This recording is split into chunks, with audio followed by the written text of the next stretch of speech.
I got a great story today that's coming out of here about, how they're actually giving cannabis license to people that have been incarcerated before. So I just wanted to give a shout out real quick to my brand on my t-shirt, 40 Tons, Corvain Cooper and Anthony Algretti. They do hiring fairs for those that were incarcerated for cannabis fairs all over the country, and just wanted to give them a shout out before I got into the story.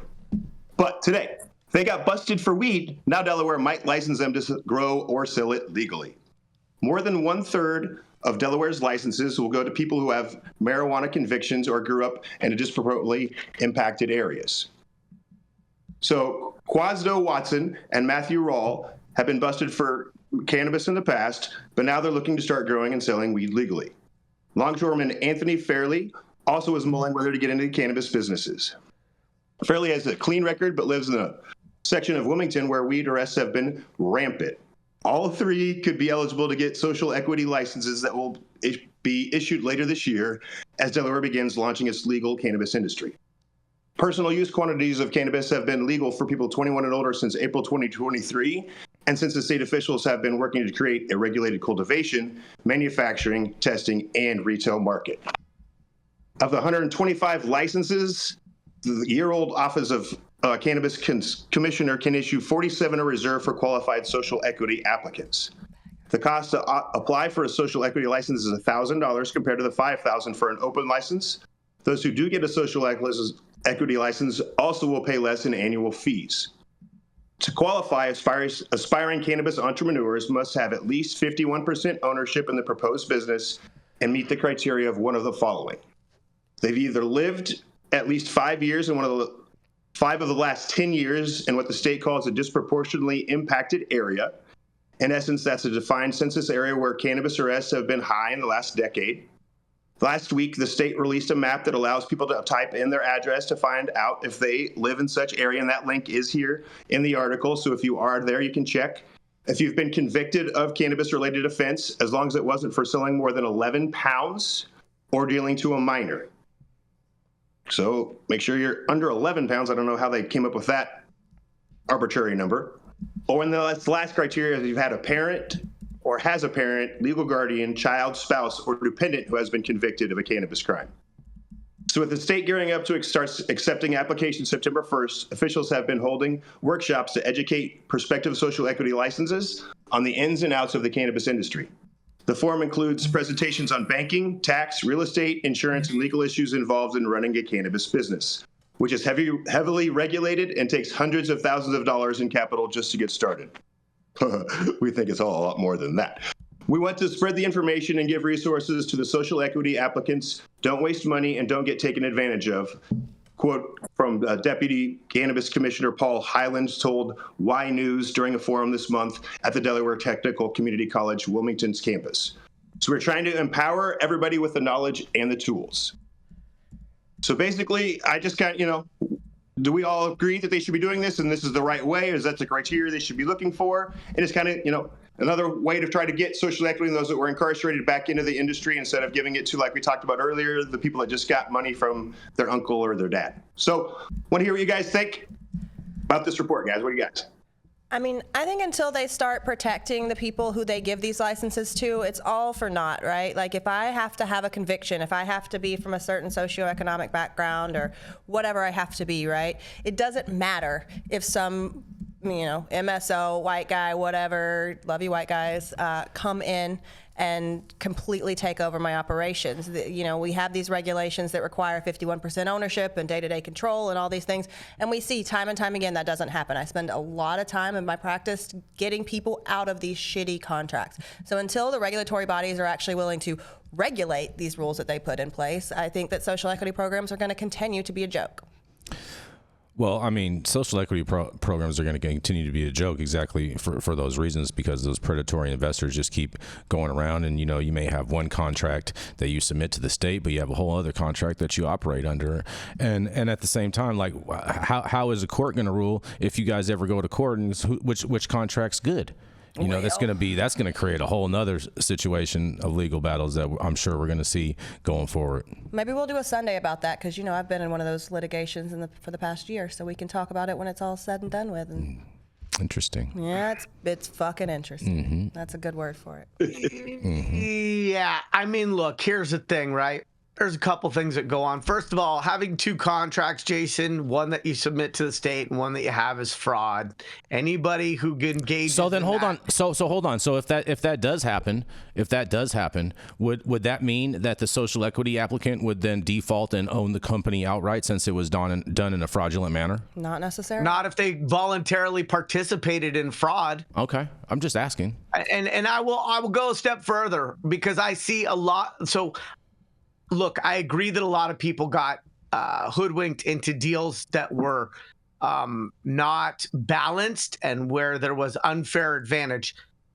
And at the risk of pissing everybody off on a Monday morning, I see an equal number of people who didn't read the contract and then want to play the victim. And so that lazy bullshit mentality, I'm not sorry for anybody who doesn't read the contract and highlight the parts they don't understand and then find somebody who has more experience or is smarter than them and say, help me understand the parts I don't understand because this is some Shakespearean language with some wherefore art thous and I don't understand what it means. And so I've seen this. I was on Reg Watch, that chat room on Facebook 3 weeks ago, and this guy's like, oh, I'm in a bad deal. And I'm like, okay, well, did you not read what you signed? Right. Or did you not like it after the fact? Because at the end of the day, part of what needs to happen in certain communities is uplifting and empowerment, and nobody gets that by lazying their way into business relationships without putting in the work. You don't get intergenerational wealth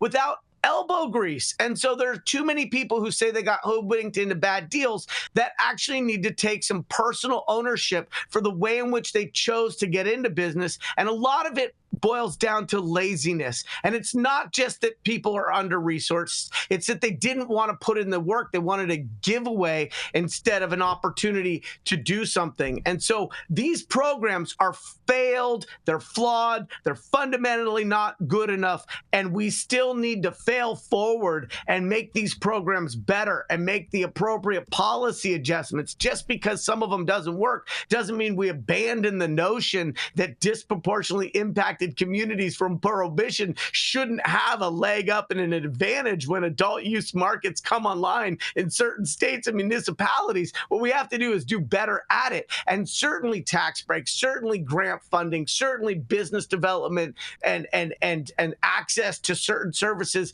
has to be a part of that. And we need to just do better at that. But the idea that because it didn't work, we shouldn't do it, that I just can't buy into that at all. But I will also say that if somebody comes and says, oh, I got taken advantage of, and you ask them point blank if they read their contract and the answer is no, all I got to say is get the fuck out of here with that. Absolutely. I think, there's also the sense that like a lot of these people are impoverished and they haven't seen $100,000. So you come to me and you're like, hey, here's $100,000 cash, and they're jumping at it without doing their due diligence. I completely agree. And I think we talked about earlier how, you may know how to run a cannabis company. You may know how to grow some fire weed, but you're lacking in that business acumen. So what needs to be provided by these regulatory bodies is actual education. Now, you've seen some people I did it for DCR in LA. I mean, there are certain places that are providing that education, but we also need to look at the quality of education that's provided, because there are a lot of people that are educating and purporting themselves to be experts in those programs, and they got it because they're friends with the mayor, or friends with whatever, county commissioner is putting this program together. So we need to make sure that we're having people educate that actually know what the hell they're doing, that have operated, that are currently operating, because if you operated 15 years ago, don't tell me dick all about what's happening in 2024. Truth on that. And at the end of the day, if someone wants to give me $100,000, my job is to figure out how to say yes. Right.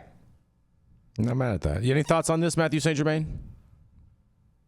I think it's kind of ridiculous for us to ask cannabis to reset, the social and economic wrongs that have been perpetuated by the landed class on most human beings for the last few thousand years.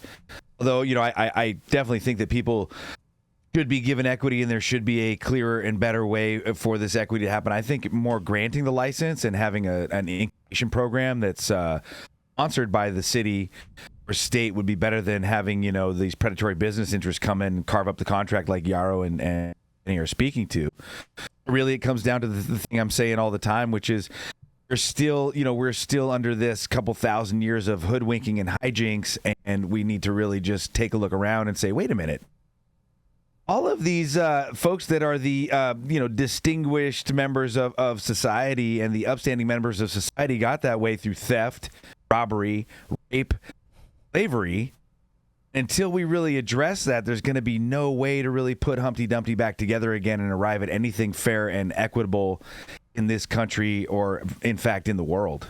Mm-hmm. We can keep bullshitting around it and coming up with all these stopgap measures like giving people health care or trying to end the war, but it really goes back to like stop and think, take a look at dialectical history, and see clearly that there are certain families and cabals that have been ruling this planet for at least the last 10,000 years.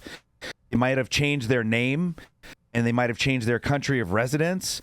They have been the same factions and they continue to prey on us. They're like leeches or vampires. Unfortunately, violent revolution never works because it creates a new oligarchy and a new vampiric class. And what we really need is a gentle relaxation and bringing everyone to the table, and having a discussion about how we can move forward in peace into the future and begin making plans for shit like escaping the earth before the sun melts it to nothing.